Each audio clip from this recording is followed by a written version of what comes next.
کی ایک معجزہ کو دیکھ کر۔ مشرکوں کی کیا حال تھے 1400 سال پہلے؟ فرشتوں کی جب ذکر آیا کرتے تھے تو معاذ اللہ استغفر اللہ وہ ان کو بنات اللہ سمجھتے تھے، خدا کے بیٹی جو ہے وہ سمجھ بیٹھے۔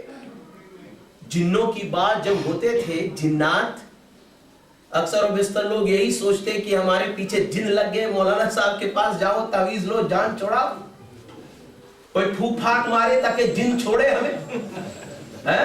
برے طریقے سے جن چھائے ہوئے ہیں، چھوڑ نہیں رہے ہیں مولانا صاحب، کوئی ایسے پھوک ماریے یہ جن جو ہے مجھ سے نہیں بلکہ پورے دنیا سے غائب ہو جائے۔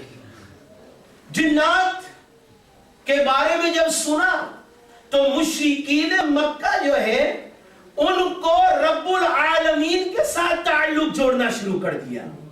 جب حالات اتنے برے ہوئے، when this difficult time came، تو خدا تعالی نے خود نہیں اعلان فرمایا، کہا اے پیارے محبوب آپ اعلان کیجئے، ہم آپ کو بشر نہیں کہیں گے، ہم یہ نہیں اعلان کریں گے کہ آپ بشر ہیں۔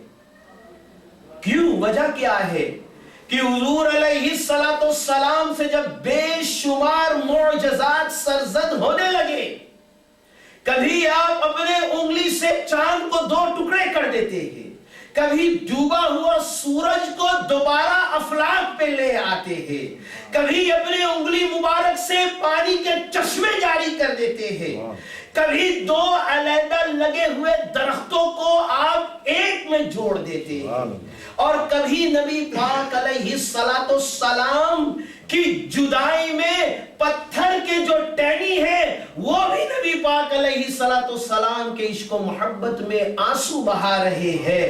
اور معزز سامعین کرام، کبھی آپ پتھر کی طرف اشارہ کرتے ہیں تو پتھر کلمہ شہادت پڑھنا شروع کر دیتا ہے۔ جب یہ حالات ہوئے تو حضور علیہ السلام نے اعلان فرمایا، ارے بھائی کہیں ایسا نہ ہو کہ جیسے باقی جو پچھلے امتی ہیں 1 2 3 معجزات دیکھ کر کسی کو ابن اللہ، کسی کو یہ، کسی کو وہ ماننے لگے، کہیں یہ ہمیں خدا نہ مان لے۔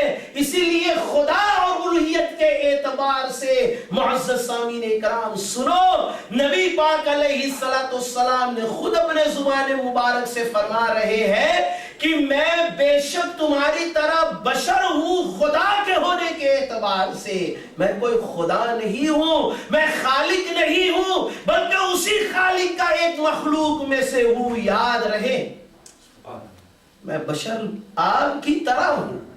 اور پھر دیکھیں معزز سامعین اکرام، نبی پاک علیہ السلام نے اپنے ہر ایک ادا سے بندگی کو ظاہر کیا ہے، ہر ایک ادا سے۔ اور پھر جب کلمہ پڑھوانے کی باری آتی ہے، توجہ سے سماعت فرمائے، تو آپ نے کلمہ میں اشہد ان محمدن عبدہ ورسولہ، محمد رسول اللہ صلی اللہ تعالی علیہ وآلہ وسلم کون ہے؟ خدا کا بندہ ہے اور خدا کا برگزیدہ رسول ہے۔ اور پھر ہمارے میں اور ان میں کیسی مثال! نبی پاک علیہ السلام کا کلمہ تو یہ ہوا کرتے تھے، اشہد انی، کہ میں گواہ دیتا ہوں کہ بے شک میں خدا کا رسول ہوں۔ اگر ہم میں سے کوئی ایسا کلمہ پڑھ دے تو وہ کافر ہو جاتا ہے، دار السلام سے خارج ہو جاتا ہے۔ پھر کیسے ہمارے میں اور نبی پاک علیہ السلام میں یہ مثل و مثال کیسے آئے؟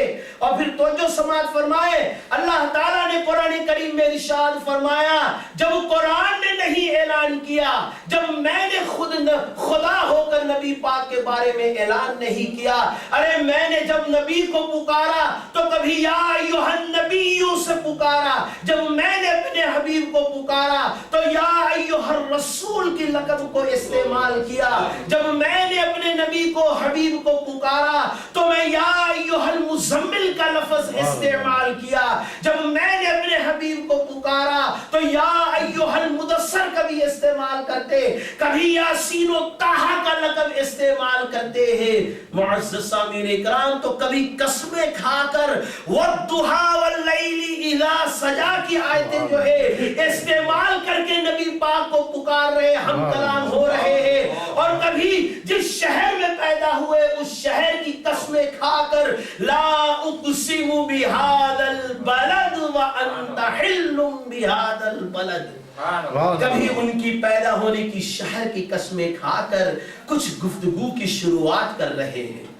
یہ ہے نبی پاک علیہ السلام کی مقام. اور پھر خدا تعالی نے خود قرآن کریم میں ارشاد فرمایا وَلَا تَجْهَرُوا لَهُ بِالْقَوْلِ كَجَهْرِ بَعْضِكُمْ لِبَعْضٍ. یہ صحابہ کرام رضوان اللہ تعالی علیہم مجمعین کے بارے میں آیت کریمہ جو ہے نازل ہوئے کہ اپنی آواز کو, اپنی گفتگو کو نبی پاک علیہ السلام کے سامنے ذرا نوازی جو ہے کوشش کرنا کہ تمہارے آواز میرے حبیب کے سامنے اونچی نہ ہو جائے, یا ایسے القابات مت استعمال کرو جو نبی پاک کی شان میں گستاخی نہ ہو جائے. اور اگر کسی نے ایسا کیا تو اپنی سارے زندگی کی کمائی ہوئی اعمال ان تحبط اعمالکم, اپنی اعمال کو تم کھو بیٹھو گے, برباد کر بیٹھو گے. وَلَٰكِن لَا تَشْعُرُونَ, بہت سارے لوگ ایسی آیتوں کو پڑھ کر سمجھتے نہیں ہیں.